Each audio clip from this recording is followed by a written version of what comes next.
Isang marahang kaluskos lamang ang narinig bago bumagsak ang mamahaling seda sa mukha ni Alena. Amoy pabango at alak, isang kombinasyong pamilyar na sa kanya, isang halimuyak ng karangyaan at kapabayaan. Labhan mo to, utos ni Katrina.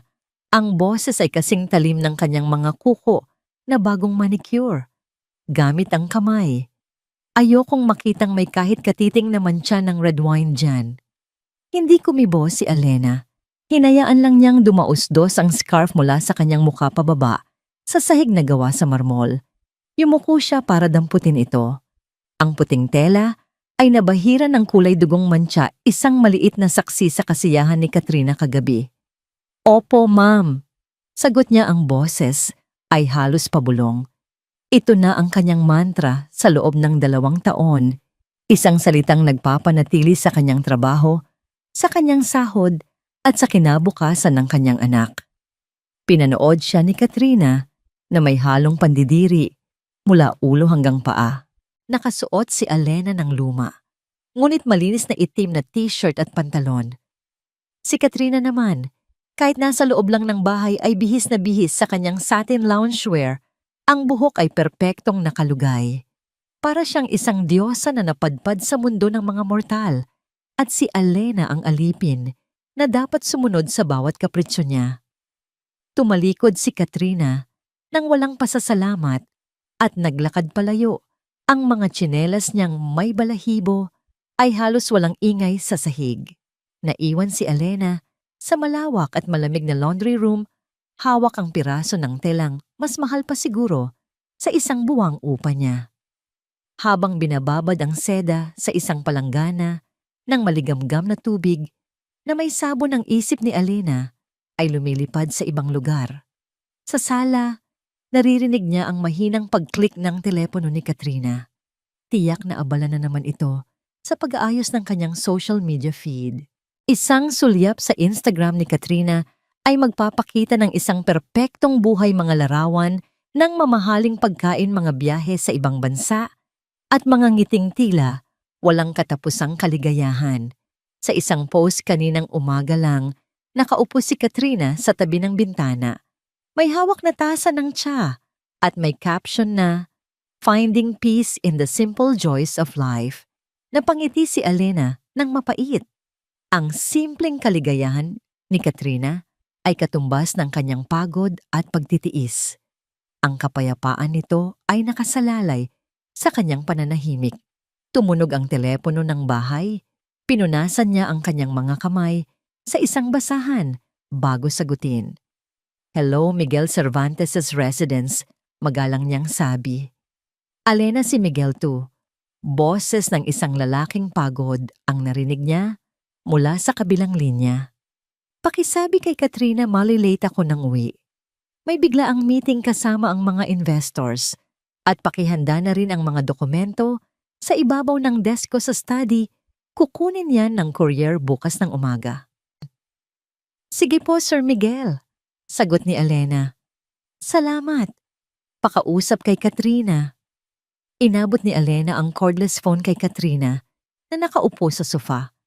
Agad na nagbago ang anyo nito. Ang kaninang mataray na mukha ay napalitan ng isang matamis na ngiti. "Hi, love. Pagod ka ba? O okay lang. Mag-iingat ka ha. Yes, love you too." Narinig ni Alena ang lahat. Isang sanay na aktres si Katrina, kayang-kayang magpalit ng maskara sa isang iglap. Matapos ang tawag, bumalik si Katrina sa pagiging reyna ng mansyon. "Huwag mong kalimutan ang hapunan ko. Gusto ko ng salmon at asparagus. Ihatid mo sa kwarto ko eksaktong 7:00. Walang imik na tumango si Alena at bumalik sa laundry room. Ang bawat kusot sa scarf na hawak niya ay tila paglalabas ng sariling bigat sa dibdib. Ginagawa niya ang lahat ng ito para kay Leo, ang kanyang 10 taong gulang na anak. Para sa mga pangarap nito, para sa pag-aaral nito, para sa isang kinabukasan na mas maganda kaysa sa kasalukuyan niya. Pagsapit ng gabi, ang buong bahay ay nababalot na sa katahimikan. Inihatid ni Alena ang hapunan ni Katrina. Kumain na rin siya ng sarili niyang simpleng pagkain, isang pirasong pritong isda at kanin sa maliit na mesa sa sulok ng kusina. Pagkatapos nilinis niya ang lahat, siniguradong walang kalat na maiiwan. Inakala niyang tulog na ang lahat, ngunit ang gabi ay may sariling plano. Ilang minuto bago mag-alas 11 ng gabi, isang itim na sasakyan ang pumasok sa garahe ng walang ingay. Si Miguel na dapat ay malilat ay nakauwi ng mas maaga. Natapos ang meeting nang hindi niya inaasahan. Pagod na pagod, gusto na lang niyang mahiga. Pumasok siya sa loob ng bahay ng dahan-dahan, ayaw gumawa ng ingay. Hinubad niya ang kanyang sapatos sa may pintuan at iniwan ang susi sa isang maliit na lalagyan. Naglakad siya ng nakayapak sa pasilyo patungo sa kusina para uminom ng isang basong tubig bago umakyat sa kanyang silid. Pagbukas niya ng ilaw sa kusina, natigilan siya. Sa isang madilim na sulok sa malamig na sahig nakaupo si Alena. Nakasandal siya sa pader, nakayuko ang mga balikat niya ay nanginginig. Sa isang kamay hawak niya ang isang maliit na platong plastik na may lamang kaning lamig at kaunting tirang ulam mula sa kanyang hapunan kanina. Hindi siya gumagamit ng kubyertos. Gamit ang kanyang mga daliri, isinusubo niya ang pagkain na para bang isang krimen ang kanyang ginagawa. Ngunit hindi ang pagkain ang nakapagpatigil kay Miguel. Ito ay ang mga luhang tuloy-tuloy na dumadaloy sa kanyang mga pisngi. Umiiyak si Alena habang kumakain isang tahimik na pagtangis na puno ng sakit at pagod. Nakatayo lang si Miguel doon, hindi makagalaw. Hindi niya alam kung gaano katagal. Parang isang eksena mula sa isang pelikula na hindi niya maintindihan. Bakit ang kanyang masipag at laging seryosong kasambahay ay kumakain ng tira sa sahig sa dilim na para bang isang anino na nagtatago. Sa wakas nakahanap siya ng boses, mahina, nag-aalangan at puno ng pagkalito. Alena, tawag niya. Bakit ka umiiyak dyan? Nagulat si Alena. Sa sobrang takot na bitawan niya ang plato.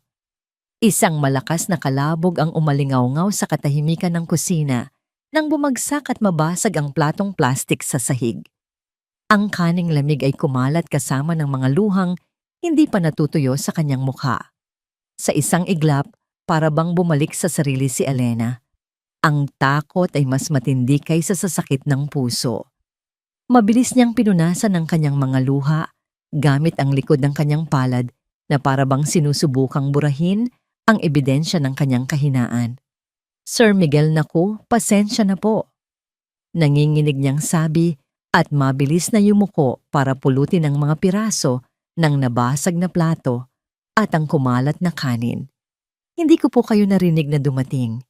Lumapit si Miguel, ang kanyang mukha ay puno ng pag-aalala, hindi galit. Hayaan mo na yan, Alena. Ang tanong ko, ayos ka lang ba? Bakit ka umiiyak habang kumakain sa sahig? Hindi siya makatingin ng diretso. Nakatutok ang kanyang mga mata sa sahig, sa kalat na nilikha niya. Kailangan niya ng dahilan, isang kasinungalingan na sapat na para pagtakpan ang katotohanang napakasakit sa tinig. Sumakit po kasi bigla ang ulo ko, sir. Sabi niya, pilit na pinapakalma ang kanyang boses. Nahilo po ako bigla, kaya napaupo ako. Baka po sa pagod lang. Pasensya na po ulit sa kalat. Tinitigan siya ni Miguel. Isang matagumpay na negosyante, sanay siyang kumilatis ng tao, sanay siyang makiramdam kung mayroong hindi tama. At sa mga sandaling iyon, ang lahat ay mali. Ang pamumula ng kanyang mga mata, ang panginginig ng kanyang mga kamay, ang pag-iwas niya ng tingin, hindi iyon gawa ng simpleng sakit ng ulo. Pero hindi siya nagpumilit. Nakita niya ang takot sa mga mata ni Alena at ayaw na niyang dagdagan pa yon. Sige, mahinahon niyang sabi. Magpahinga ka na. Pagkatapos mo dyan, uminom ka ng gamot. Opo, sir. Salamat po. Halos pabulong na sagot ni Alena. Tumalikod si Miguel at kumuha ng isang basong tubig. Habang umiinom, hindi niya maalis ang tingin sa anino ni Alena. Naabala, sa paglilinis sa sahig. May mali. Isang malaking problema ang nangyayari sa ilalim ng kanyang pamamahay sa mismong kusina niya at ngayon lang niya ito naramdaman. Umakyat siya sa kanyang silid na may bigat sa dibdib. Ang imahe ni Elena, malungkot nag-iisa, nasasaktan ay hindi maalis sa kanyang isipan. Kinabukasan, tila normal ang lahat. Maagang gumising si Elena, naghanda ng agahan at nilinis ang bahay na para bang walang nangyari. Ngunit may nagbago. May isang takot na bumabalot ngayon. Sa bawat kilos niya, takot na baka may itanong ulit si Miguel. Takot na baka mabuko ang kanyang pagpapanggap na maayos lang ang lahat. Bumaba si Katrina bandang 9:09, suot ang isang roba na mas mahal pa sa isang buong sweldo ni Elena. Umupo ito sa hapagkainan at nagsimulang maglista sa kanyang planner. Elena, tawag niya nang hindi man lang tumitingin. Malapit na ang 5th anniversary ng kumpanya ni Miguel. Dito sa bahay gaganapin ang party.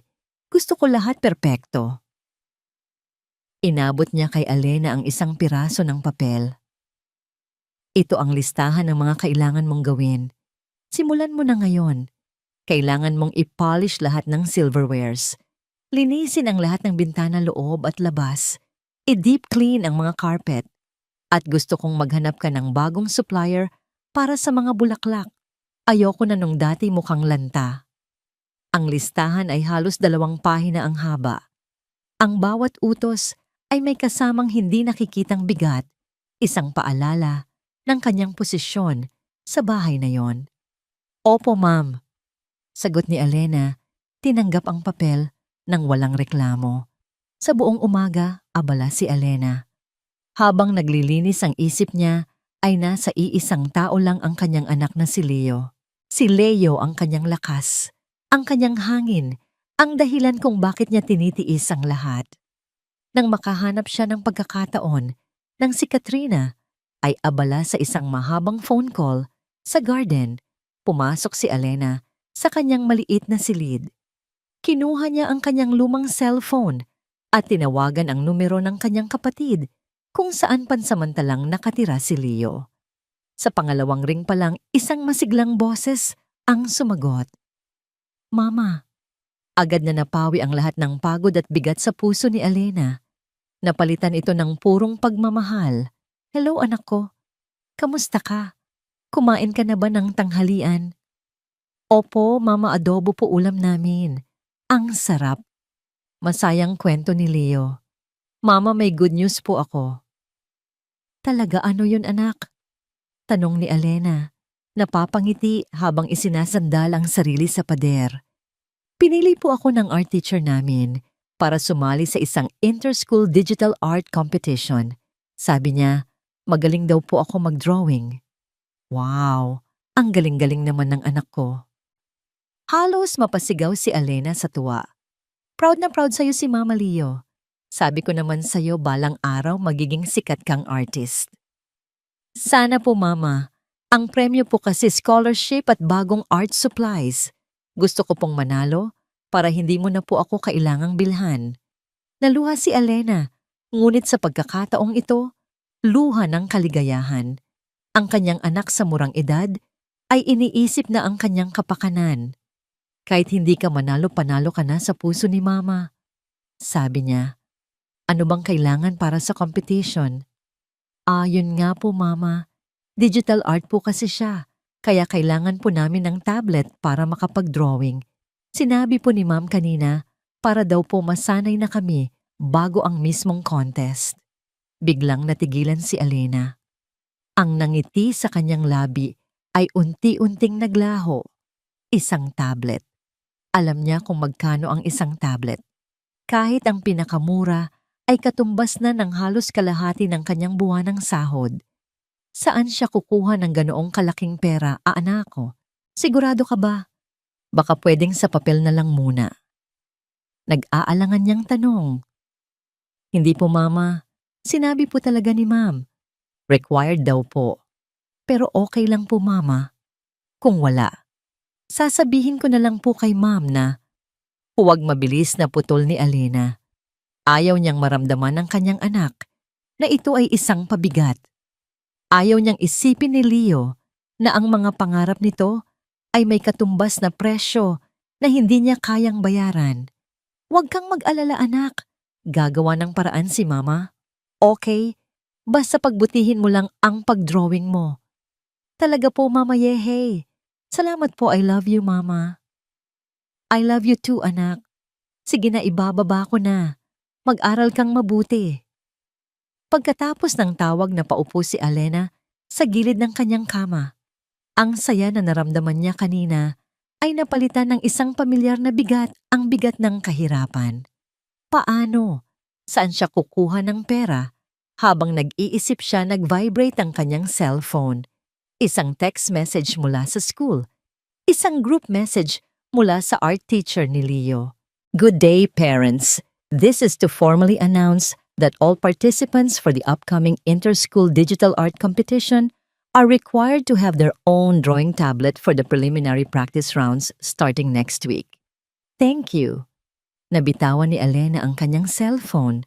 Ang mensahe ay tila isang pader na humarang sa pangarap ng kanyang anak.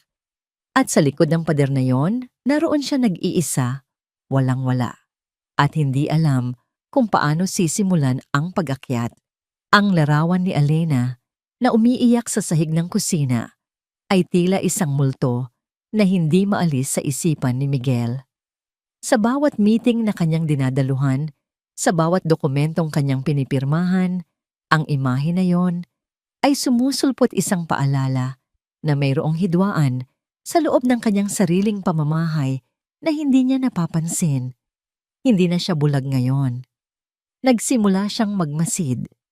Noong umagang yon, habang nag-aagahan sila ni Katrina, napansin niya ang maliliit na bagay.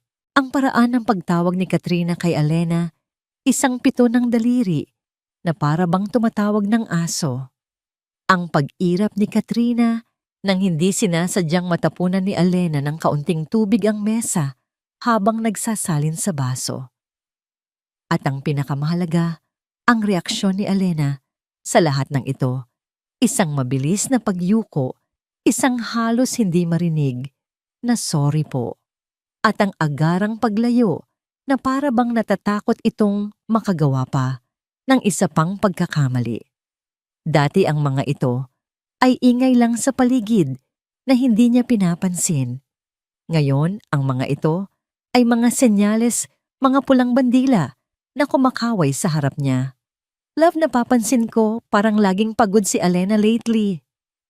Sabi ni Miguel, sinusubukang maging kaswal habang humihigop ng kape. Baka kailangan niya ng day off. Tinaasan siya ng kilay ni Katrina. Day off, kaka-day off lang niya noong linggo. At saka, yan ba ang napapansin mo? Ang sakin naman, nagiging pabaya na siya. Tingnan mo, tong tinidor may watermark pa. Hindi ba't sinabi ko sa kanya na dapat laging pinupunasan yan bago ilagay sa mesa? Hindi na kumontra si Miguel. Pinakinggan na lang niya ang litanya ni Katrina tungkol sa mga pagkukulang daw ni Alena. Ang bawat salita ni Katrina ay hindi natunog bilang simpleng puna ng isang amo. Ito ay tunog na may halong personal na galit. Pagkaalis ni Katrina papuntang gym, nagkaroon ng pagkakataon si Miguel. Nakita niyang nagdidilig ng halaman sa hardin si Mang Tomas, ang kanilang hardinero, na halos 20 taon nang nagsisilbi sa pamilya bago pa man niya mabili ang property na yon. Si Mang Tomas ay isang taong tahimik, mapagkakatiwalaan at nakita na ang lahat.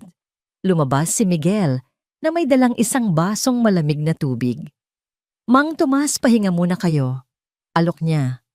Naku, salamat Sir Miguel, sabi ng matanda habang tinatanggal ang kanyang sombrero at pinupunasan ang pawis sa noo. Kamusta po ang mga rosas? Mukhang maganda ang pamumukadkad ngayon. Oo, sir. Inaalagaan ko pong mabuti. Ito na yata ang paborito ng yumaong mommy ninyo. Nag-usap sila tungkol sa mga halaman sa panahon sa mga lumang alaala ng bahay. Dahan-dahan inilapit ni Miguel ang usapan sa gusto niyang malaman. Mang Tomas, matagal na po kayo dito. Panimula niya. Kilala niyo na po ang takbo ng bahay na to. Si Alena po, kamusta po siya bilang kasama sa trabaho? Napatigil sa pag-inom si Mang Tomas. Nag-isip sandali. Mabait na babae yang si Alena, sir. Masipag, hindi mareklamo. Tahimik lang pero pulido gumawa. Napapansin ko po kasing parang malungkot siya nitong mga nakaraang araw. Dagdag ni Miguel, pinagmamasdan ang reaksyon ng matanda. Nagbuntong hininga si Mang Tomas at ibinaba ang baso. Tumingin siya sa paligid na parabang sinisigurong walang nakakarinig. Sir, ayoko po sanang makialam. Mahina niyang sabi. Pero kung ako po ang tatanungin ninyo, hindi po maganda ang trato ni Ma'am Katrina sa kanya. Kumunot ang noo ni Miguel. Anong ibig niyong sabihin? Madalas ko po siyang naririnig na sinisigawan si Alena kapag wala kayo. Dahil lang sa maliliit na bagay. Minsan dahil daw hindi tama ang pagkaplansa ng damit niya. Minsan naman dahil malamig daw ang kape. Noong isang linggo, nakita ko po ipinapulot niya kay Alena ang basura na nahulog niya kahit nasa tabi na niya ang basurahan. Parang gusto niya laging iparamdam kay Alena kung sino ang mas nakatataas. Ang bawat salita ni Mang Tomas ay tila isang suntok sa sikmura ni Miguel. Ang mga sinabi ng matanda ay tugma sa mga maliliit na bagay na napapansin niya. Tugma sa imahe ni Alena na umiiyak sa sahig. Salamat po sa pagsasabi, Mang Tomas. Mananatili po itong sa ating dalawa lang. Walang anuman, sir. Nag-aalala lang din po ako para kay Alena. Mabuting tao po siya. Pumasok si Miguel sa loob ng bahay na may kumukulong dugo. Galit siya hindi lang kay Katrina, kundi sa sarili niya. Paanong hinayaan niyang mangyari ito sa ilalim ng kanyang pamumuno? Paanong naging bulag siya sa paghihirap ng isang taong nasa loob mismo ng kanyang tahanan? Biglang tumunog ang kanyang telepono. Ang pangalan ng kanyang ina, si Gieng Lourdes Cervantes, ang lumitaw sa screen. Hello, ma, sagot niya. Miguel, anak. Tumatawag lang ako para sabihing darating ako dyan sa Sabado para sa hapunan. Gusto kitang makita bago ang anniversary party ng kumpanya mo. Sabi ng kanyang ina.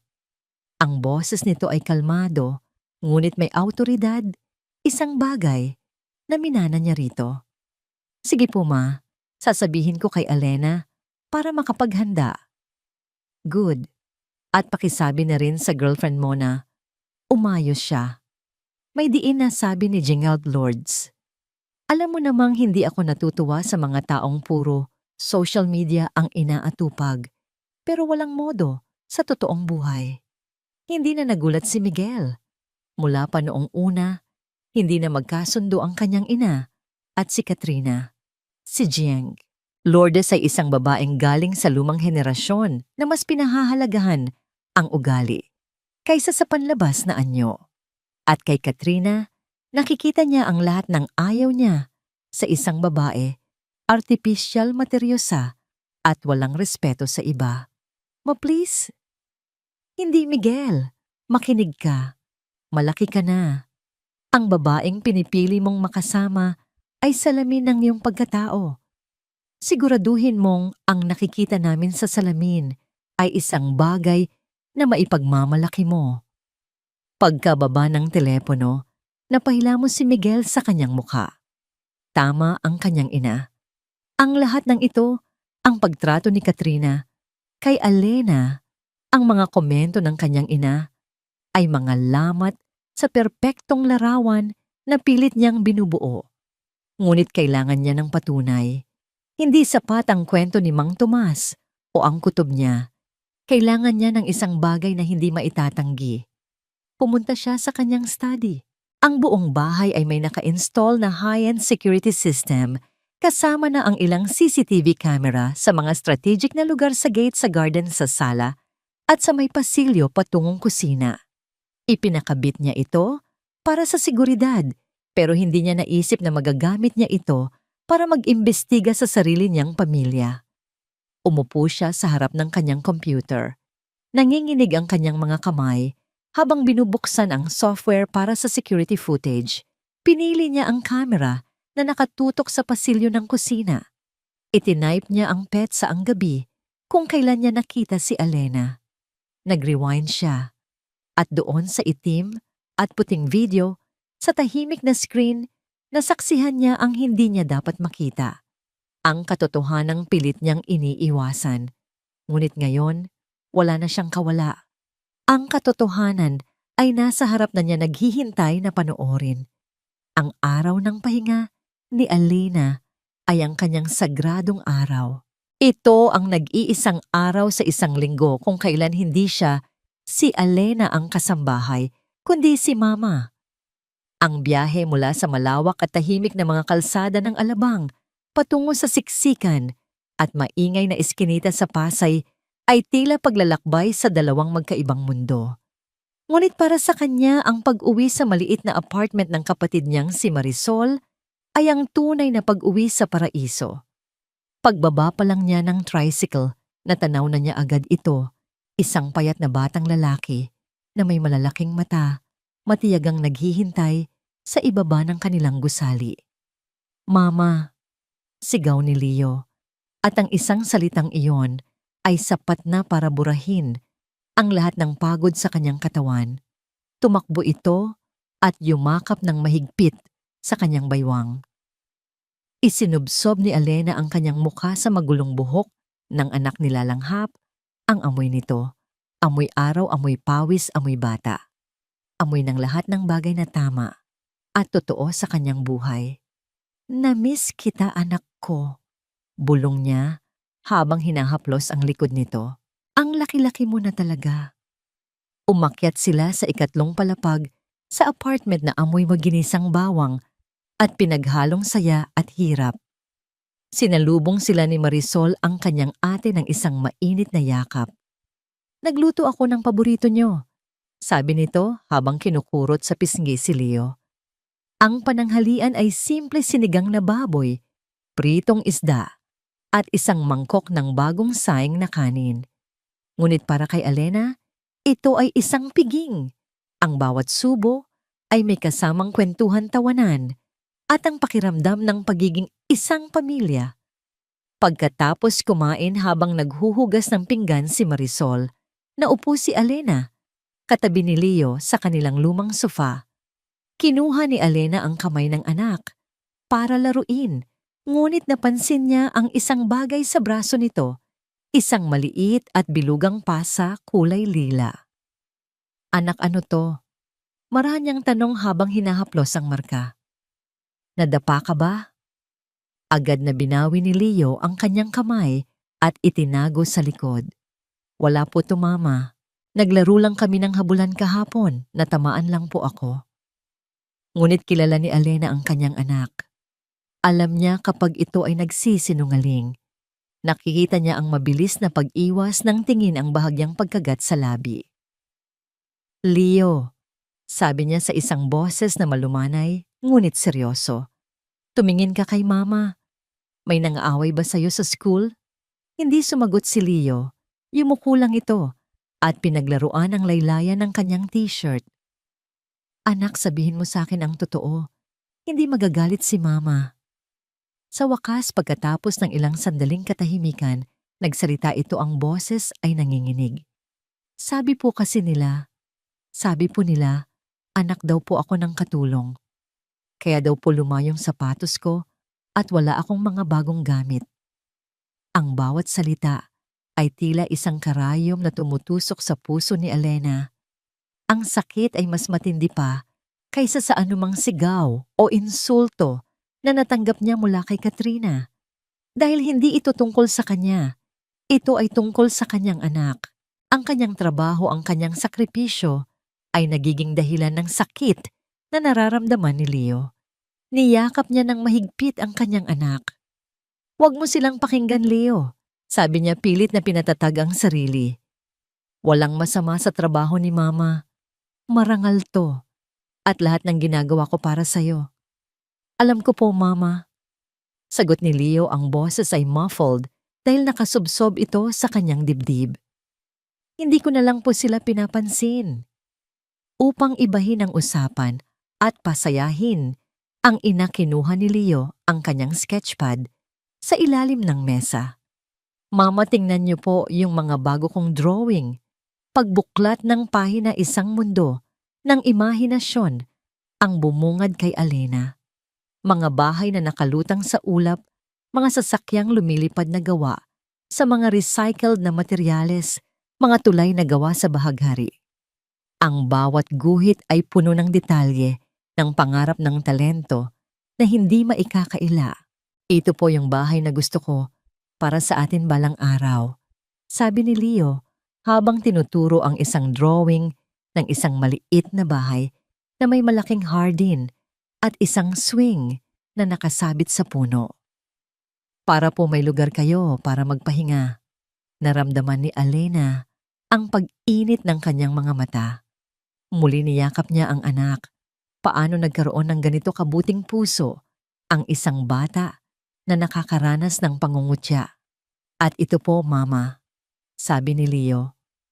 Practice ko po para sa competition. Ipinakita niya ang isang digital art concept na ginuhit niya sa papel. Isang batang lalaki na nakatingin sa mga bituin mula sa bintana ng isang mataas na gusali. Kapag nanalo po ako at nagkaroon ng tablet, ito po yung una kong gagawin. Ang salitang tablet ay muling nagpabigat sa dibdib ni Alena. Ang pangarap ng kanyang anak ay may konkretong pangangailangan. Isang bagay na alam niyang sa kasalukuyan ay hindi niya kayang ibigay. Mama, sabi ni Leo na tila nababasa ang nasa isip niya. Kung hindi po kaya okay lang po. Maiintindihan ko po. Tumingin si Alena sa mga mata ng kanyang anak, mga matang puno ng pag-unawa. Ngunit may bahid din ng isang pangarap na natatakot siyang baka hindi matupad. Sa sandaling iyon, gumawa siya ng isang desisyon. Isang pangako na hindi niya alam kung paano tutuparin, ngunit kailangan niyang bitawan. Gagawa si Mama ng paraan, anak, matatag niyang sabi habang hinahawakan ang pisngi nito. Magkakaroon ka ng tablet, mananalo ka sa competition na, yan, pangako. Nakita niya ang dahan-dahang pagsilay ng isang maliwanag na ngiti sa labi ni Leo. Ang ngiting iyon para kay Alena ay mas mahalaga pa kaysa sa anumang yaman sa mundo. Ito ang kanyang gasolina. Ito ang kanyang gantimpala. Nang gabing iyon, habang pabalik sa alabang, mabigat ang kanyang puso, ngunit buo ang kanyang loob. Kailangan niyang magtrabaho ng doble. Kailangan niyang magtiis pa. Para kay Leo. Para sa kanilang mga pangarap. Pagpasok niya sa mansyon, sinalubong siya ng katahimikan. Marahil ay nasa labas si Katrina. Naglakad siya ng dahan-dahan sa pasilyo patungo sa kanyang silid. Pagdaan niya sa tapat ng kwarto ni Katrina, na bahagyang nakaawang ang pinto, narinig niya itong may kausap sa telepono. I know, right? Super hirap mag-decide. Malanding sabi ni Katrina. Yung bagong labas na Chanel, maganda yung kulay ay yung baby pink. Pero parang mas classic yung black. I don't know, bibilhin ko na lang yata pareho. It's only what $500,000 pesos for both peanuts. Napatigil si Alena. Ang halaga ng 2 bag, isang kapritsyo para kay Katrina, ay sapat na para bumili ng 10 tablet, sapat na para tustusan ang pag-aaral ni Leo sa loob ng ilang taon, sapat na para bigyan sila ng bagong simula. Nakatayo siya roon sa dilim, hindi makagalaw. Ang pangakong binitawan niya sa kanyang anak kanina ay tila isang malaking bundok na kailangan niyang akyatin, habang si Katrina ay nasa tuktok na tumatawa habang naghahagis ng pera sa hangin. Naramdaman ni Alena ang pagtigas ng kanyang mga kamao. Hindi galit kundi determinasyon. Gagawa siya ng paraan. Kahit anong mangyari. Isang Miyerkules ng hapon, isang tawag ang gumimbal sa kalmadong mundo ni Alena. Mula ito, sa school ni Leo, inaatake raw ng hika ang isa sa kanyang mga kaklase At dahil sa emergency, kinansela ang lahat ng klase sa hapon. Kailangan niyang sunduin si Leo sa lalong madaling panahon. Nagpanik si Alena. Ang araw ng Miyerkules ay isa sa mga pinakaabala niyang araw. Ito ang araw ng general cleaning at si Katrina ay nasa bahay lang nagpaplano para sa nalalapit na party. Paano siya magpapaalam, nilakasan niya ang kanyang loob. Kinatok niya ang pinto ng master's bedroom kung saan naroon si Katrina abala sa pagpili ng mga damit online. "Ma'am Katrina," sabi niya nang magbukas ang pinto. "Pasensya na po sa abala. Tumawag po ang school ni Leo, kailangan ko po siyang sunduin ngayon na. May emergency daw po." Tinaasan siya ng kilay ni Katrina. Ang muka ay hindi maitago ang inis. "At saan mo naman siya dadalhin dito?" Kung okay lang po sana, ma'am." Nag-aalangang, sabi ni Alena. "Ilang oras lang po. Pagsundo ko, didiretso po kami agad sa kapatid ko. Hindi po siya gagawa ng ingay, pangako po." Nagbuntong hininga si Katrina na para bang pinapasan niya ang lahat ng problema sa mundo. "Fine, pero siguraduhin mong hindi siya magkikilos bata dito. This is not a playground at ayokong makakita ng kahit anong kalat." "Opo, ma'am. Maraming salamat po." Mabilis na umalis si Alena. Ang kalahating oras na biyahe papunta sa eskwelahan ni Leo ay puno ng kaba. Pagdating niya roon, nakita niya ang anak na nag-iisang nakaupo sa isang bench. Malapit sa gate, yakap-yakap ang kanyang bag. "Mama," sabi nito, halatang nabunutan ng tinik sa dibdib nang makita siya. "Okay ka lang, anak? Pasensya na na-traffic si mama." "Okay lang po. Kinabahan po ako, akala ko walang susundo sa akin." "Hinding-hindi mangyayari yun," sabi ni Alena habang inaayos ang buhok ng anak. "Halika na. Pero sa trabaho muna tayo ni mama. Dadaan ha. Mga 1 oras lang. Tapos ihahatid na kita kay Tita Marisol mo." Pumayag si Leo. Pagdating nila sa mansyon, na mangha ang bata sa laki at ganda nito. Para itong isang palasyo na nakikita lang niya sa mga pelikula. "Dito lang tayo sa kusina, anak," bulong ni Alena. "Huwag kang aalis dito ha. Mag-drawing ka muna habang tinatapos ko lang ang trabaho ko." Inilabas ni Leo ang kanyang sketchpad at mga lapis at tahimik na naupo sa isang maliit na upuan sa sulok. Si Alena naman ay bumalik sa paglilinis. Sa unang kalahating oras, payapa ang lahat. Si Katrina ay nanatili sa kanyang silid. Ngunit ang kapayapaan ay panandalian lamang. Bumaba si Katrina bihis na para sa isang importanteng video call. Nakita niya si Leo sa kusina, ngunit hindi ito pinansin. Dumiretso siya sa ref para kumuha ng isang bote ng fruit juice. Pabalik na sana siya sa sala nang mangyari ang hindi inaasahan. Sa pagmamadali, nasagi ni Leo ang maliit na mesa kung saan siya nagdo-drawing. Ang baso ng tubig na inihanda ni Alena para sa kanya ay natabig. Tumapon ito, hindi sa sahig, kundi sa gilid ng mamahaling Persian rug na bahagyang umaabot sa may pintuan ng kusina. "Naku!" Sigaw ni Leo, gulat na gulat. Napatigil si Alena sa pagpupunas ng mga bintana. Maging si Katrina ay napahinto. Tumingin silang lahat sa basang parte ng carpet, isang madilim na marka sa kulay krema nitong disenyo. "Pasensya na po, hindi ko po sinasadya." Sabi ni Leo, ang mga mata ay nagsisimula ng mamasa. Tumakbo si Alena para kumuha ng basahan, ng puso niya ay kumakabog sa takot. Alam niya kung gaano ka-partikular si Katrina sa carpet na yon. "Ma'am, pasensya na po. Ako na po ang maglilinis. Hindi na po mauulit." Nanginginig na, sabi ni Alena. Ngunit hindi sumigaw si Katrina. Hindi siya nagalit sa paraang inaasahan ni Alena. Sa halip, isang malamig at kalkuladong ngiti ang lumitaw sa kanyang mga labi. Tumingin siya kay Leo na nakayuko at takot na takot. "It's okay, Leo," sabi niya, ang boses ay sobrang tamis na tila lason. Aksidente lang naman, di ba? Lumapit siya sa bata at marahang hinaplos ang ulo nito. Alam mo ang mga pagkakamali, nangyayari talaga yan. Ang mahalaga, natututo tayo. Tumingin siya ngayon kay Alena na nakaluhod na at pinupunasan ng carpet. Ang matamis na ngiti ay hindi nawala sa kanyang mukha. Pero ang mas mahalaga, pagpapatuloy niya ang boses ay malinaw para marinig ng lahat ay ang pag-ako sa responsibilidad. Kumuha siya ng isang makapal na tumpok ng tissue mula sa dispenser sa kusina. Pagkatapos sa 1 kilos na puno ng dahan-dahan at sinasadyang kalupitan, inihagis niya ang mga tissue sa sahig sa tabi mismo ni Alena. Nakikita mo ba iyan, Leo? Sabi niya habang nakatingin pa rin sa bata. Tingnan mo kung gaano kasipag ang mama mo. Kahit anong kalat kaya niyang linisin. Ganyan siya kahusay. Halika, Alena. Bilisan mo. Linisin mo yan ng maigi.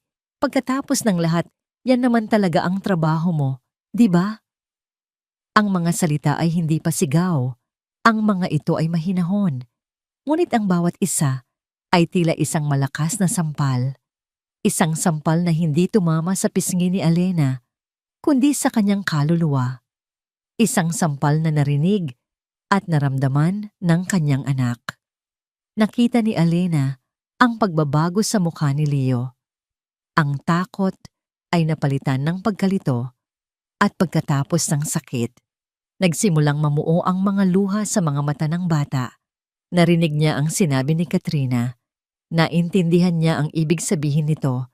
Nakita niya kung paano ipahiya ang kanyang sariling ina sa harap niya. Hindi na napigilan ni Leo. Humagulgol siya.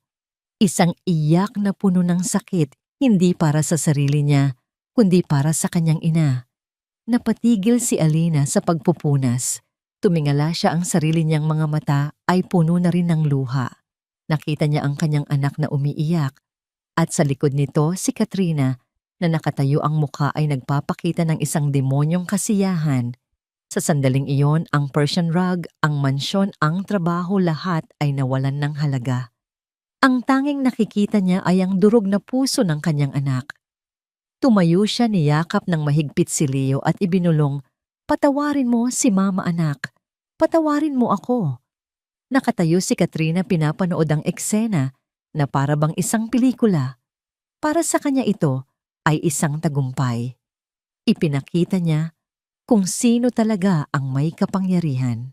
Ngunit ang hindi niya alam, ang eksenang yon, ang inosenteng iyak ng isang bata, ang tahimik na pagtangis ng isang ina, ang kalupitan ng isang amo, ay tahimik na nai-record ng isang maliit at walang emosyon na lente ng kamera sa sulok ng pasilyo.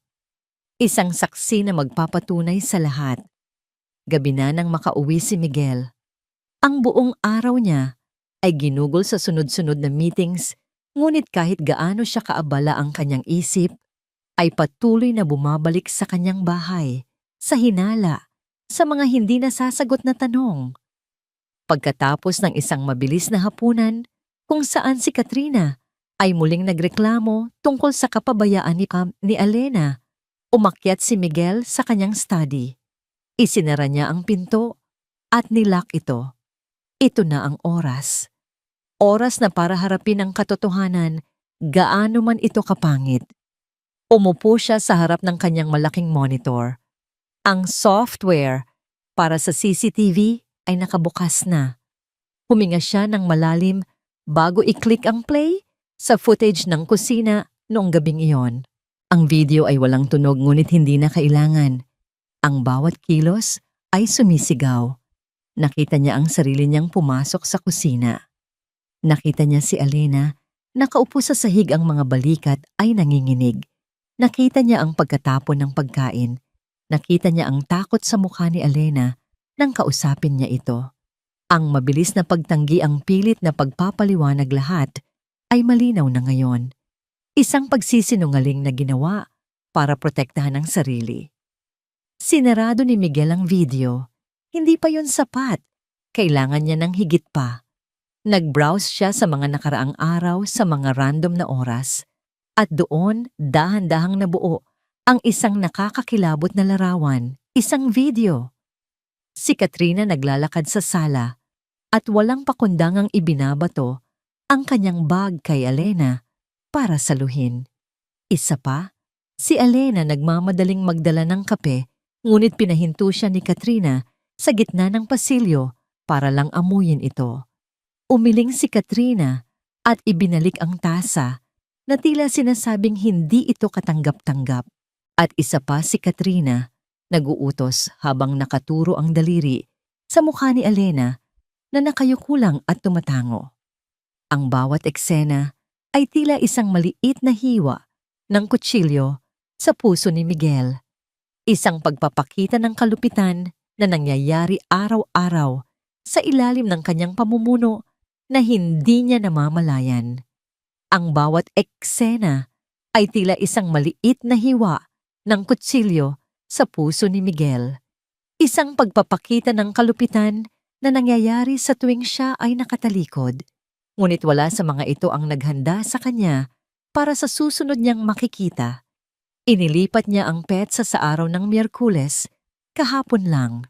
Nakita niya sa footage si Alena na nagmamadaling pumasok sa bahay kasama ang isang batang lalaki. Si Leo, naisip ni Miguel. Ito ang unang pagkakataon na nakita niya ang anak ni Alena. Pinanood niya ang tahimik na eksena sa kusina. Ang bata ay masayang nagdodrawing. Si Alena ay nagtatrabaho. At pagkatapos ang pagbaba ni Katrina, pinanood niya ang pagkatapon ng tubig. Nakita niya ang takot sa mukha ni Leo, ang panik sa mga kilos ni Alena. At nakita niya ang reaksyon ni Katrina, isang reaksyon na mas masahol pa sa anumang sigaw. Ang malanding ngiti, ang dahan-dahang paghagis ng tissue sa sahig. Ang paraan ng pagturo nito kay Alena na para bang isang palabas.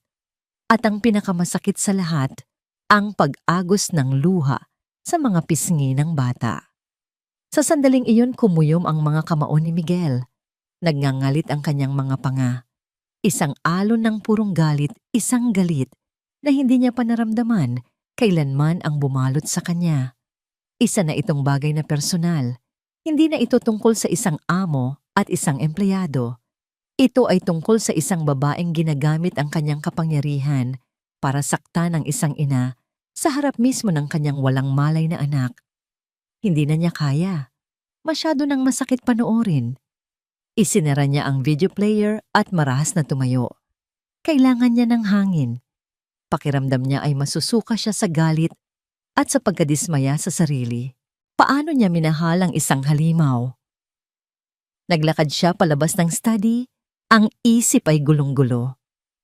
Habang dumaraan siya sa pasilyo, narinig niya ang boses ni Katrina mula sa silid nito.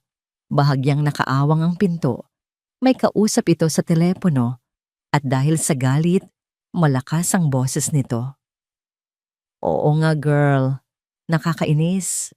As in super, reklamo ni Katrina sa kausap. Can you believe it? Ipinagtanggol na naman niya yung katulong kesyo pagod daw.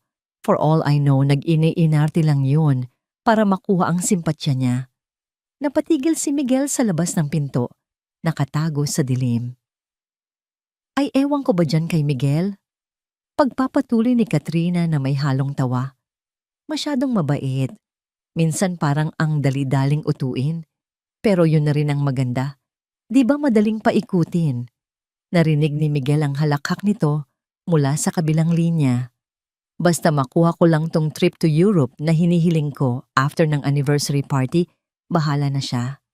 Konting arte at paglalambing lang naman ang katapat ng lalaking yan. He is so predictable. Sapat na. Hindi na kailangan ni Miguel ng iba pang marinig. Ang bawat salita ay isang kumpirmasyon. Ang pag-ibig na inakala niyang totoo ay isa lamang palang transaksyon. Siya ay isang kasangkapan, isang hagdanan para sa marangyang buhay na gusto ni Katrina. At si Alena, ang inosenteng biktima sa larong ito. Tumalikod si Miguel ng walang ingay.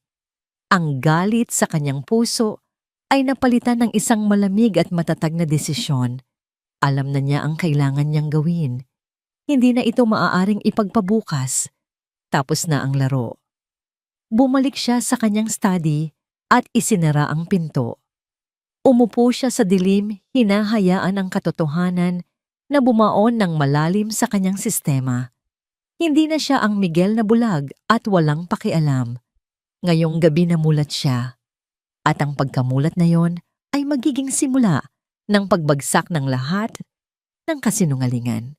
Ang pagdating ni Gomangalo Lourdes Cervantes sa Sabado ng gabi ay tila pagdating ng isang mahinahon ngunit mapanuring bagyo. Isang babaeng nasa mga huling taon ng kanyang edad, may tindig siyang puno ng dignidad at mga matang, tila kayang basahin ang kaluluwa ng sinumang kaharap niya. Magandang gabi po, bati ni Elena habang magalang na nagbubukas ng pinto. Magandang gabi rin, Hija, sabi ni Gingel Lourdes na may isang pambihirang nangiti na para lamang kay Elena. Ang bango ng niluluto mo. Kare-kare ba yan? Opo, ma'am. Paborito po kasi ni Sir Miguel. Sagot ni Elena. Bumaba si Katrina mula sa hagdanan, suot ang isang mamahaling bestida na halatang pinaghandaan. Tita, welcome. Sabi niya na may pilit ng ngiti at akmang hahalik sa pisngi. Ngunit bahagyang umiwas si Gingel Lourdes at isang malamig na tango lang ang isinukli. Katrina, sabi nito. You look expensive. Ang komento bagamat simple ay may talim. Naramdaman ito ni Katrina at ang kanyang nangiti ay bahagyang kumupas. Dumating si Miguel para salubungin ang ina, niyakap ito ng mahigpit. Ma, I'm glad you're here. Sa hapagkainan ng tensyon ay halos nahihipo. Si Katrina ang sentro ng usapan, pilit na ipinapakita ang kanyang galing. Ikinuwento niya ang kanyang mga achievements bilang isang influencer, ang mga bagong collaborations niya, at ang mga mamahaling lugar na kanyang napuntahan. Si Giang Lourdes ay nakikinig lang paminsan-minsan, ay tumatango, ngunit ang kanyang mga mata ay nananatiling matalas. Alam niyo, tita, sabi ni Katrina sa isang ponto, it's so hard to find good help these days. Minsan kahit anong galing mo mag-manage, may mga taong sadyang hindi nakakaintindi ng standards. Ang tingin niya ay pasimpleng dumaplis kay Elena na tahimik na nagsasali ng tubig sa mga baw. Hindi pinalampas ni Gingel Lourdes ang pagkakataon. Talaga ba? Sagot niya habang tinitingnan si Elena. Sa tingin ko naman ang pagiging isang mabuting help ay refleksyon lang ng kung gaano kabuti ang amo sa kanya. Kung maayos ang iyong pamamalakad at may respeto ka, tiyak, nasusuklian ka rin ng maayos na serbisyo. Hindi ba, Elena? Natigilan si Elena. Ngunit nakita niya ang suporta sa mga mata ng matanda. Oo po, ma'am, sagot niya. Namula si Katrina, direktang tinamaan. Sinubukang ibahin ni Miguel ang usapan, ngunit ang kanyang ina ay may sariling plano. Speaking of standards, pagpapatuloy ni Gingel Lourdes habang hinihiwa ang kanyang pagkain. Miguel, ang anniversary party ninyo. Darating ba ang mga investors mula sa Singapore? Yes, ma. Mr. Ricardo Lim will be there. Si Ricardo, isang taong napaka-tradisyonal. Sabi ni Gingel Lourdes at ngayon ay tinitigan niya ng diretso si Katrina. Pinahahalagahan niya ang mga family values, ang integridad, ang katapatan. Sana ang makita niya sa party ay isang bagay na magpapakita ng magagandang katangiang yon. Isang bagay na totoo. Ang bawat salita ay may dobleng kahulugan. Si Katrina ay hindi na makatingin. Naramdaman niyang siya ang pinapatamaan. Siya ang sinusuri. At sa pagsusuring iyon, siya ay bumabagsak. Pagkatapos ng hapunan, habang nag-aayos si Elena, sa kusina, pumasok si Gingel Lourdes. Iha, maraming salamat sa napakasarap na hapunan, sabi nito. Walang anuman po, ma'am. Nakikita ko ang lahat, Elena, mahinang sabi ng matanda. Ang pagtitiis mo, ang lakas mo, huwag kang mag-alala, malapit nang matapos ang lahat. Naluha si Elena sa kabaitan na ipinapakita sa kanya. Isang simpleng pagkilala Ngunit para sa kanya ito ay isang malaking bagay. Nang gabing iyon bago umalis, kinausap ni Gangala Lourdes ang kanyang anak nang sarilinan sa hardin. "Nakita mo ba ang nakita ko, Miguel?" Tanong niya. "Opo, ma." Sagot ni Miguel, ang boses ay mabigat. Mas malinaw pa sa sikat ng araw. Ang halaga ng isang lalaki ay hindi nasusukat sa dami ng pera niya, kundi sa uri ng babaeng pinipili niyang ilagay sa kanyang tabi. Paalala ng ina, ang babaeng iyan, sa taas hindi niya kayang mahalin ang kahit sino maliban sa sarili niya. Samantalang ang babaeng nasa kusina, kayang mahalin ang lahat kahit walang-wala siya. Ngayon, anak, kailangan mong mamili. Isipin mong mabuti. Tumingin si Miguel sa bintana ng kusina, kung saan nakikita niya ang anino ni Alena na nagliligpit. Pagkatapos tumingin siya sa bintana ng silid sa itaas, kung saan naroon si Katrina. Ang pagpili ay hindi na mahirap. Sa katunayan, matagal na siyang nakapili. Ngayon na lang siya nagkaroon ng lakas ng loob para aminin ito sa sarili. "Alam ko na po ang kailangan kong gawin, ma," sabi niya sa ina. Ang boses ay puno ng isang bagong determinasyon. "Matagal ko na pong alam. Ang gabi ng ika-5 anibersaryo ng kumpanya ni Miguel ay perpekto. Ang hardin ng mansyon ay nabago, mga maliliit na ilaw na nakasabit sa mga puno na parang mga alitaptap, mga mesang may puting mantel na pinalamutian ng mga sariwang bulaklak, at isang entablado kung saan tumutugtog ang isang string quartet. Ang hangin ay puno ng amoy, ng mamahaling pabango, masasarap na pagkain, at ang tunog ng mga matagumpay na tao na nagtatawanan. Sa gitna ng lahat, si Katrina ay parang isang reyna. Suot niya ang isang puting-puting bestida na bumabagay sa kanyang katawan na tila isang anghel. Ang kanyang nangiti ay hindi nawawala habang binabati ang bawat bisita, mula sa mga empleyado hanggang sa mga pinakamahahalagang kliyente. Siya ang larawan ng perpektong hostess, ang eleganteng partner ng isang matagumpay na CEO. Walang sino man ang makakapagsabi na ang kanyang mundo ay malapit ng gumuho. Si Alena, sa kabilang banda, ay halos hindi nakikita. Suot ang kanyang simpleng itim na uniforme, mabilis siyang kumikilos sa gilid, tinitiyak na ang mga baso ay laging puno at ang mga bandehado ng pagkain ay hindi nauubusan. Ang bawat galaw niya ay maingat, pilit na iniiwasan ang anumang makakatawag ng pansin, lalo na mula kay Katrina. Dumating si G. Ricardo Lim, ang pinakamahalagang investor, kasama ang kanyang asawa. Sinalubong sila ni Miguel at Katrina. "Ricardo, it's an honor to have you here," sabi ni Miguel na may isang formal na ngiti. "The pleasure is all mine, Miguel. Congratulations on 5 years," sagot ni G. Lim habang kinakamayan siya. "And this must be the lovely Katrina. You have a beautiful home."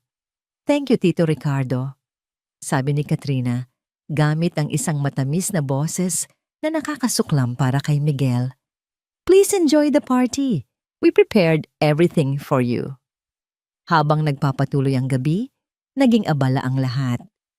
Si Miguel ay nasa tabi ni G. Lim, ipinapakilala ito sa kanyang mga key employees. Si Katrina naman ay abala sa pag-post sa kanyang Instagram story, ipinapakita sa buong mundo ang perfect party na kanyang inorganisa. Sa isang punto na ubusan ng champagne flute sa isang station, nakita ito ni Katrina at agad na hinanap ng kanyang mga mata si Alena. "Alena," sigaw niya, medyo mas malakas kaysa sa nararapat na nakuha ang atensyon ng ilang bisita na malapit sa kanila. "Ano ba? Bakit walang baso dito?" Ang babagal na niyo talagang kumilos. Narinig ito ni Miguel mula sa hindi kalayuan. Narinig din ito ni J. Lim. Nakita nila si Alena na nagmamadaling lumapit, dala ang isang tray ng mga bagong baso. "Pasensya na po, ma'am," sabi nito nakayuko. "Bilisan mo, nakakahiya sa mga bisita." Dagdag pa ni Katrina bago tumalikod na para bang walang nangyari at ngumiti ulit sa mga kausap. Ang eksena ay mabilis, ngunit sapat na para makita ng mga mapanuring mata ni G. Lim. Nakita niya ang pamumula sa mukha ni Alina dahil sa hiya at ang saglit na pagtiim ng bagang ni Miguel. Iyon na ang hudyat. Nagpatuloy pa ng ilang minuto si Miguel sa pakikipag-usap, tila walang napansin. Ngunit ang kanyang mga mata ay hindi na nawala sa bawat kilos ni Katrina. Naghihintay siya ng tamang sandali. At dumating ito. Kumuha si G. Lim ng isang kanape mula sa isang dumaraang bandehado na dala ni Alena. "This is delicious," sabi niya. "Sino ang nagluto nito?" Bago pa man makasagot si Miguel, sumingit si Katrina na lumapit sa kanila. "Ako po ang nag-isip ng menu, tito," sabi niya na may halong pagmamalaki. "I made sure everything is up to your standards." Hindi na napigilan ni Miguel, ito na. "Talaga ba, Katrina?" Sabi ni Miguel, ang boses ay kalmado, ngunit may bigat na nagpatigil sa lahat ng malapit sa kanila. "Ikaw ang nag-isip ng menu? O ikaw lang ang kumain ng unang tikim pagkatapos itong ihanda ni Alena sa kusina?" Natigilan si Katrina. "What are you talking about, love?" "Huwag mo akong tawaging love," sabi ni Miguel, ang kanyang mga mata ay malamig na parang yelo. "Lahat ng nandito," sabi niya habang iginagalaw ang kanyang kamay sa buong hardin, "ang pagkain ng ayos ang kalinisan. Lahat yan ay gawa ng mga taong pinagpaguran ito, mga taong tulad ni Alena na kahit kailan ay hindi mo binigyan ng kahit katiting na respeto." Ang mga bisita ay nagsimulang magbulungan. Si G. Lim at ang kanyang asawa ay tahimik na nanonood. "Miguel, lasing ka ba? You're making a scene." Nanginginig na, sabi ni Katrina. "Ako o ikaw na sa loob ng 2 taon ay gumawa ng isang malaking pagtatanghal sa bahay na to." Lumapit si Miguel sa kanya. Ang pagtatanghal ng isang perpektong girlfriend habang sa likod ng mga kamera, tinatrato mo ang mga tao na parang basura. "That's not true. Sinisiraan mo ako." Sigaw ni Katrina, ang kanyang mukha ay namumutla. Tumingin siya kay Alena na nakatayo sa gilid, takot na takot. "Ikaw, may sinabi ka sa kanya, no, mang-agaw ka." Sa halip na sumagot, kinuha ni Miguel ang isang baso ng red wine mula sa isang mesa. "Alam na niyo," sabi niya sa lahat ng nakikinig. Si Katrina ay mahilig sa mga bagay na maganda. Mahilig siya sa mga bagay na puro at walang bahid. Naglakad siya palapit kay Katrina. Ang lahat ay napigil ang hininga. Ngunit ang problema sa mga kasinungalingan, pagpapatuloy niya habang tinititigan ng diretso sa mga mata si Katrina, ay kahit gaano mo ito subukang pagandahin, sa huli lalabas at lalabas din ang tunay na kulay. At sa isang mabilis ngunit kontroladong kilos, ibinuhos niya ang laman ng baso sa puting-puting bestida ni Katrina. Isang kolektibong gasp ang narinig mula sa mga bisita. Ang red wine ay kumalat sa mamahaling tela, isang malaking mantsa ng dugo sa kanyang pekeng kadalisayan. "Hindi ka nababagay sa kulay puti, Katrina," mahinahon na sabi ni Miguel. "Dahil ang kalooban mo ay mas madumi pa kaysa sa anumang mantsa na kayang linisin ni Alena." Nakatayo si Katrina roon, hindi makagalaw, basang-basa sa alak at kahihiyan. Ang kanyang perpektong gabi, ang kanyang perpektong imahe, ay nawasak sa harap ng lahat. Ang mga luha ng galit at pagkatalo ay nagsimulang tumulo mula sa kanyang mga mata. "Tapos na ang party mo," sabi ni Miguel. Ang bawat salita ay tila isang pako sa kanyang kabaong. "Umalis ka na sa bahay ko." Hindi na niya kailangang ulitin. Tumalikod si Katrina at sa gitna ng daan-daang matang nakatingin, tumakbo siya papalayo. Ang kanyang puting bestida na may mantsa ay isang simbolo ng kanyang biglaang pagbagsak. Natahimik ang buong hardin. Dahan-dahang lumingon si Miguel kay G. Ricardo Lim na nakatayo lang doon, hindi nagulat. Sa halip, isang bahagyang ngiti ng pag-apruba ang lumitaw sa labi ng matandang investor. A man's true worth, sabi ni J. Lim sapat na para marinig ni Miguel, is measured by his integrity. Congratulations, Miguel. You just passed the test. Ang party ay natapos ng mas maaga kaysa sa inaasahan. Ang mga bisita ay umalis ng dahan-dahan nag-iiwan ng mga bulungan at mga tinging puno ng pagtataka. Ang dating masayang hardin ay nabalot ngayon ng isang kakaibang katahimikan na binabasag lamang ng mahinang tunog ng mga kubyertos na nililigpit ng catering staff. Naiwan si Miguel at Alena sa gitna ng lahat. Si Alena ay nakatayo pa rin sa gilid sa tabi ng isang puno, nanginginig pa rin sa mga nangyari. Ang kanyang isip ay hindi pa rin lubusang maintindihan ang lahat. Ang babaeng umapi sa kanya sa loob ng 2 taon ay wala na ipinahiya sa harap ng maraming tao at ipinagtanggol siya ng lalaking kanyang pinagsisilbihan. Ang lahat ay parang isang panaginip o isang bangungot na hindi niya alam kung paano tatapusin. Si Miguel naman, pagkatapos ihatid ang mga huling bisita, ay bumalik sa hardin. Ang galit na naramdaman niya kanina ay napalitan na ng isang malalim na pagod.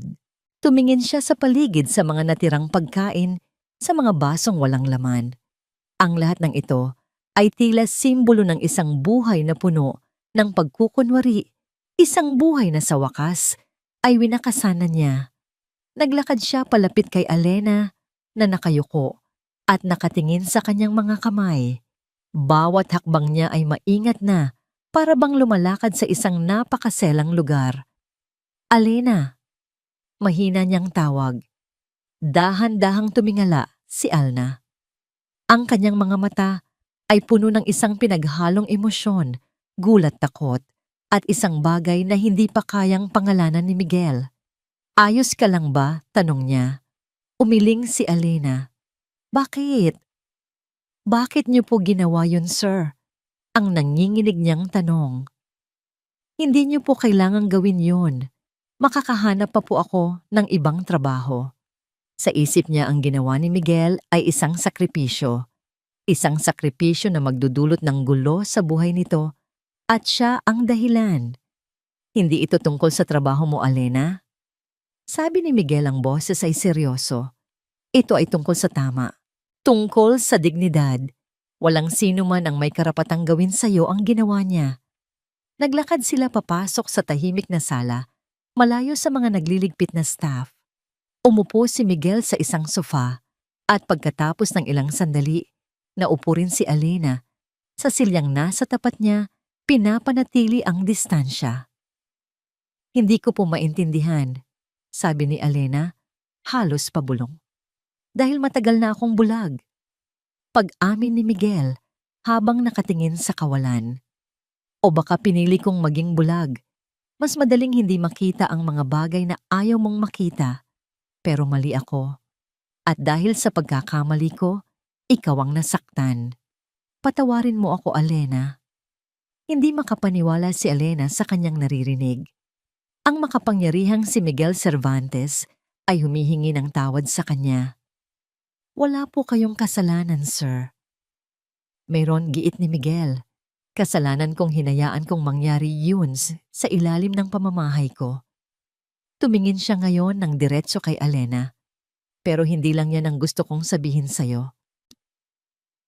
Tumayo siya at lumapit sa isang maliit na drawer sa ilalim ng kanyang bookshelf. May kinuha siyang isang puting sobre na halatang luma na. Medyo lukot na ito sa mga gilid.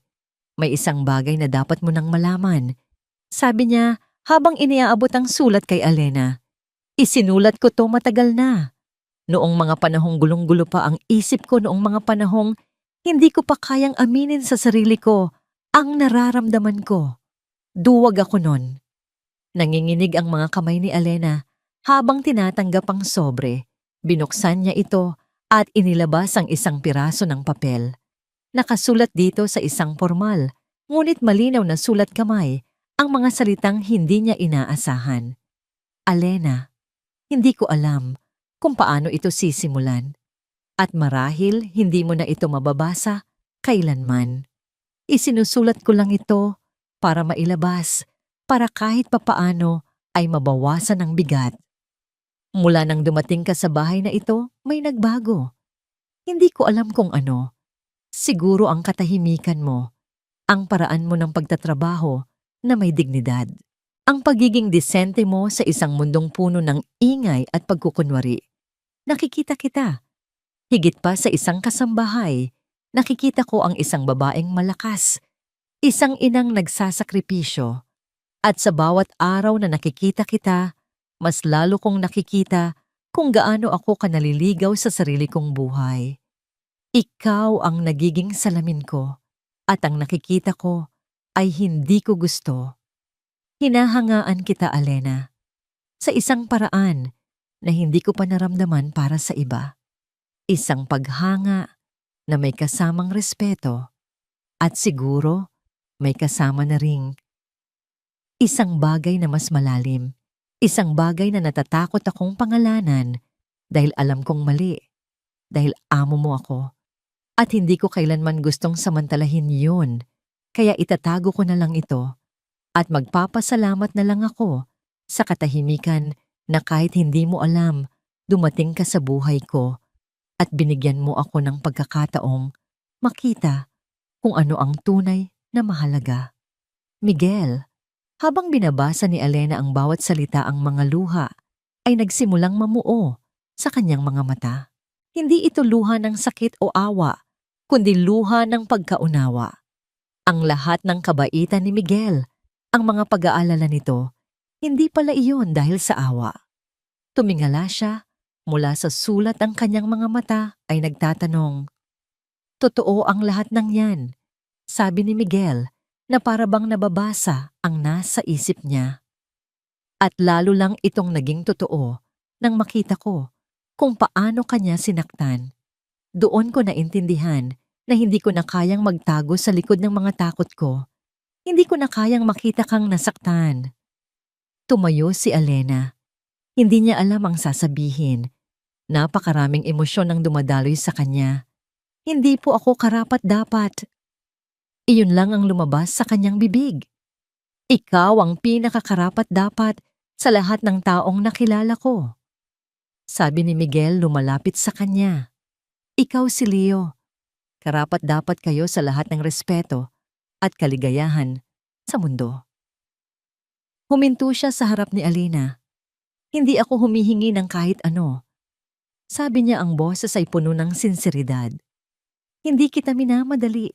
Ang gusto ko lang bigyan mo ako ng pagkakataon. Isang pagkakataon na ipakita sa'yo na may mga lalaki pa ring marunong tumingin sa isang babae. Hindi dahil sa kung anong meron siya, kundi dahil na kung sino siya. Tumingin si Alena sa mga mata ni Miguel. Sa unang pagkakataon, wala siyang nakitang amo. Ang nakita niya ay isang lalaki. Isang lalaking nagkamali. Isang lalaking nasaktan. Isang lalaking handang magbago. Hindi siya sumagot. Sa halip sa isang kilos na hindi niya rin inaasahan, dahan-dahan niyang inilagay ang kanyang kamay sa ibabaw ng kamay ni Miguel na nakahawak sa sulat.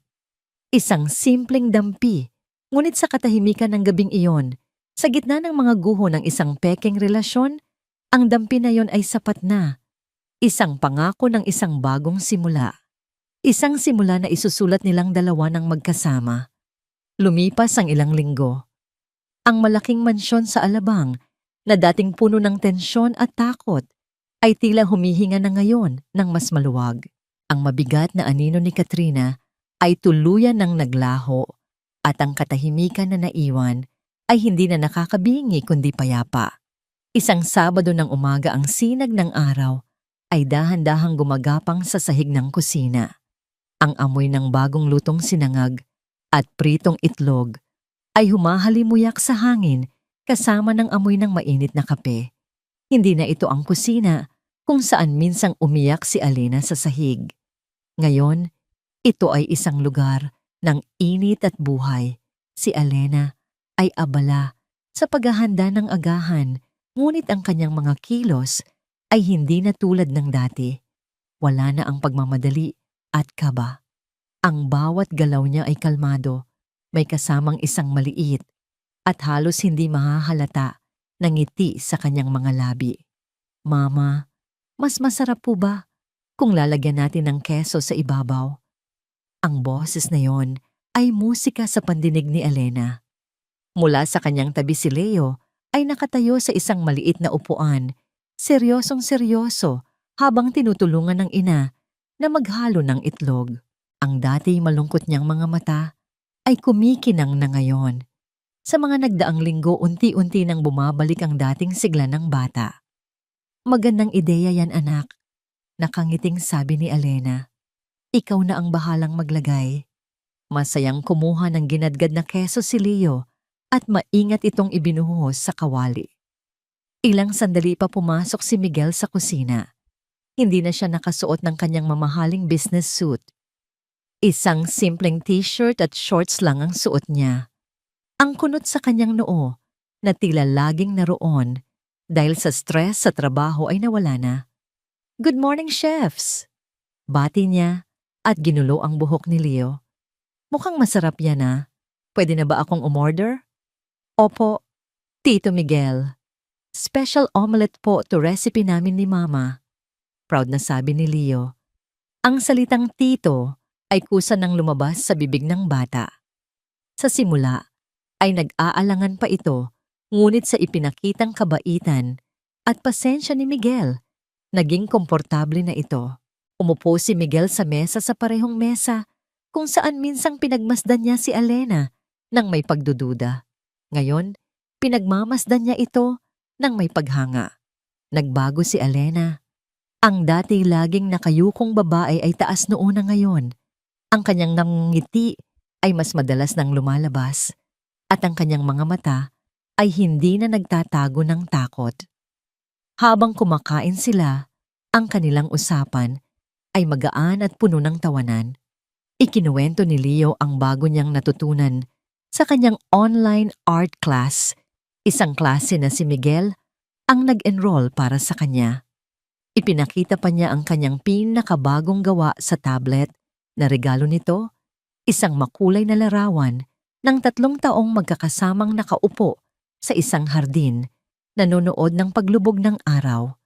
Isang payat na babae, isang matangkad na lalaki, at isang maliit na bata sa gitna. Ang ganda naman yan, anak. Sabi ni Elena, ang puso ay puno ng pasasalamat. Pagkatapos ng agahan, lumabas silang 3 sa hardin. Ang mga rosas ni Mang Tomas ay namumukadkad ng buong ganda. Naglaro ng habulan si Miguel at Leo, ang kanilang mga halakhak ay umalingaw-ngaw sa buong paligid. Si Elena naman ay naupo sa isang bench sa ilalim ng puno.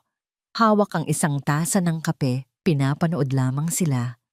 Sa panunood, sa 2 pinakamahalagang lalaki sa kanyang buhay, naramdaman niya ang isang kapayapaan na matagal na niyang hindi naramdaman. Hindi na siya isang biktima, hindi na siya isang anino. Lumapit si Miguel at naupo sa tabi niya habang si Leo ay abala sa paghabol sa isang paru-paro. Masaya ka ba? Tanong ni Miguel, ang boses ay mahina. Tumingin si Elena sa kanya at sa pagkakataong ito, hindi siya nag-alinlangan. Oo, sagot niya. Sobra. Nag-enroll ka na ba sa Guro Elena? May dalang brochure si Miguel para sa isang universidad na nag-aalok ng mga kursong panggabi para sa mga gustong maging guro. Ito na ang pagkakataon mo para tuparin ang pangarap mo. Tinitigan ni Elena ang brochure. Ang kanyang pangarap, isang pangarap na matagal na niyang ibinaon at kinalimutan. Paano, tanong niya? Ang trabaho? Si Leo. Huwag mong isipin yun, sabi ni Miguel habang inaabot ang kanyang kamay at marahang hinahawakan ang kamay ni Elena. Hindi mo na kailangang maging kasambahay dito. Ang gusto ko, maging partner kita. Tutulungan kita sa pag-aaral mo.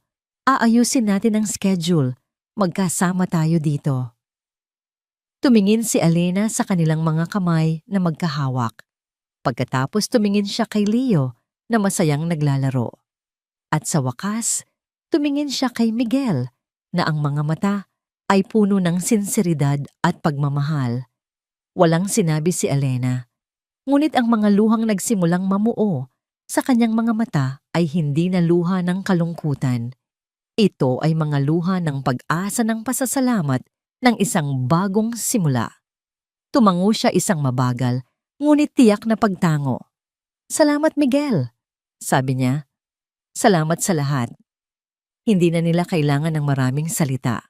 Ang kanilang relasyon ay hindi isinilang mula sa isang matamis na unang pagkikita, kundi mula sa mga guho ng sakit at kasinungalingan.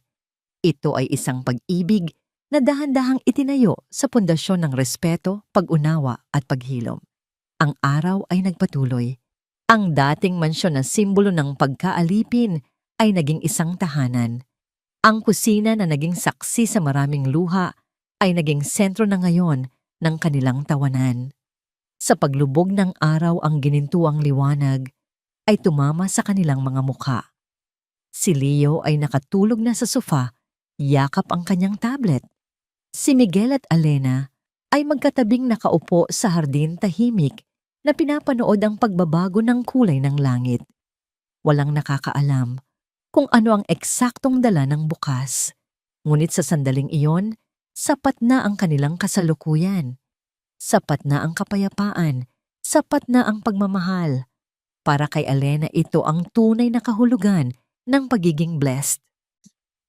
Hindi ang mga mamahaling bagay o ang perpektong larawan sa social media, kundi ang simpleng kaligayahan ng isang bagong umaga. Lumipas ang 3 buwan. Ang buhay sa mansyon ay nagkaroon ng isang bagong ritmo, isang ritmong payapa, masaya at puno ng pag-asa. Tuwing umaga ang bahay ay nagigising sa halakhak ni Leo na ngayon ay mas madalas nang tumatawa. Sa gabi naman nababalot ito ng tahimik na pag-aaral kung saan si Alena ay abala sa kanyang mga libro habang si Miguel naman ay tinutulungan si Leo sa mga assignments nito. Para kay Alena ang bawat araw ay isang regalo. Nagsimula na siya sa kanyang kursong panggabing education sa isang kalapit na kolehiyo. Sa unang linggo, pakiramdam niya ay isa siyang dayuhan. Napapaligiran siya ng mga kaklaseng mas bata sa kanyang mga kabataang puno ng pangarap at walang daladalang bigat ng nakaraan. Madalas nararamdaman niya ang mga tingin, ang mga bulungan. Sino yan? Bakit ngayon lang siya nag-aral? Ngunit sa tuwing nararamdaman niya ang pagdududa sa sarili, iniisip niya ang ngiti ni Miguel at ang tiwala sa mga mata ni Leo. Kaya mo yan. Lagi niyang bulong sa sarili. Para sa kanila, para sa sarili mo. Si Miguel sa kabilang banda ay tila isang bagong tao. Mas madalas na siyang umuuwi ng maaga at ang mga weekend ay inilalaan niya para sa kanilang dalawa ni Leo. Ang stress sa trabaho ay nandoon pa rin, ngunit hindi na nito kayang sakupin ang kanyang buong pagkatao. Natagpuan niya ang isang balanse, isang uri ng kaligayahan na hindi kayang bilhin ng pera. Ngunit ang kaligayahan tulad ng isang babasaging figurin ay napakasilang. At ang mga anino ng nakaraan ay may sariling paraan para maghanap ng mga lamat. Isang gabi habang nag-i-scroll si Miguel sa kanyang social media feed, isang video ang biglang lumitaw. Ito ay mula sa isang sikat na tea o chismis account. Ang thumbnail isang larawan ni Katrina, ang mga mata ay namumugto, ang makeup ay bahagyang kumalat. Ang pamagat, Influencer Katrina Reyes, binasag ang katahimikan, ang buong katotohanan sa likod ng perfect relationship. Naramdaman ni Miguel ang panlalamig ng kanyang dugo. Pinindot niya ang play. Ang video ay nagsimula sa isang malungkot na tugtog. Si Katrina ay nakaupo sa isang puting sofa sa isang apartment na halatang mas maliit kaysa sa dati niyang tinitirhan. Nagsalita siya sa kamera, ang boses ay basag at puno ng sinseridad.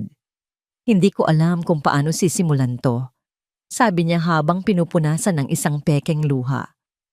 "Matagal akong nanahimik dahil ayokong manira, ayokong magsalita laban sa taong minsan kong minahal.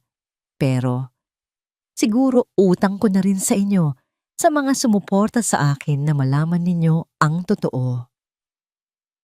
Hindi niya binanggit ang pangalan ni Miguel. Hindi rin niya binanggit ang pangalan ni Alena. Ngunit ang kanyang mga salita ay tila mga palasong may lason bawat isa ay maingat na pinakawalan patungo sa kanilang direksyon. Ang akala ng lahat perpekto, ang buhay ko. Pagpapatuloy niya kasabay ng pag-flash sa screen ng mga masasayang larawan nila ni Miguel noon. Ang hindi nila alam sa loob ng aming tahanan, may isang ahas na dahan-dahang pumasok. Isang taong pinagkatiwalaan ko, na tinulungan ko. Isang taong ginamit ang kahirapan niya para makuha ang awa ng aking partner. Ginamit niya ang kanyang pagiging biktima para sirain ang lahat. Nanginginig ang mga kamay ni Miguel habang pinapanood. Ito ay isang obra maestra ng manipulasyon. Bawat salita, bawat higbi, bawat pag-pause lahat ay kalkulado. Pinalabas niya na ako ang masama. Sabi ni Katrina ang boses ay puno ng pighati. Pinalabas niya na ako ang nang-api. Pero ang tanong, sino ba talaga ang tunay na biktima? Ako na nawalan ng lahat. O siya na ngayon ay namumuhay na sa buhay na dapat ay sakin. Nagtapos ang video sa isang close-up shot ng kanyang maluhaluhaing mata. Hindi ako nagsasalita para sa awa. Nagsasalita ako para sa katotohanan. At sana huwag mangyari sa inyo ang nangyari sa akin. Mabilis na pinatay ni Miguel ang kanyang telepono. Naramdaman niya ang galit hindi lang dahil sa mga kasinungalingan, kundi dahil sa galing ni Katrina sa pagbaluktot ng katotohanan. Alam niyang maniniwala ang mga tao. Ang kwento ng isang naagawan at api ay laging mas mabenta kaysa sa komplikadong katotohanan. Kinabukasan ng video ay sumabog. Libo-libo ang shares, milyon-milyon ang views. Ang comment section ay isang hukuman ng publiko at ang hatol ay malinaw. Kawawa naman si Kat. Halatang totoo ang sinasabi niya. I knew it. May something fishy talaga sa paghihiwalay nila. Sino kaya yung ahas? For sure isa sa mga katulong yan. Classic story. Sa eskwelahan naramdaman agad ni Alena ang pagbabago. Ang dating mga bulungan ay naging mas malakas. Ang mga tingin ay naging mas matalim. May mga nagpaparinig sa hallway. Mahirap na talaga magtiwala ngayon. No, kahit sa mga mukhang kawawa. Sinubukan niyang huwag pansinin. Ngunit ang mga salita ay tumatagos. Sa unang pagkakataon, sa loob ng maraming buwan, naramdaman niya ulit ang hiya. Ang pagdududa. Sinabi sa kanya ni Miguel ang tungkol sa video. Sinabi niyang huwag itong pansinin, na kasinungalingan lang ang lahat. Ngunit kahit anong pilit ni Alena, hindi niya maiwasan. Gabi-gabi binabasa niya ang mga komento. Ang bawat salita ay tila isang kumpirmasyon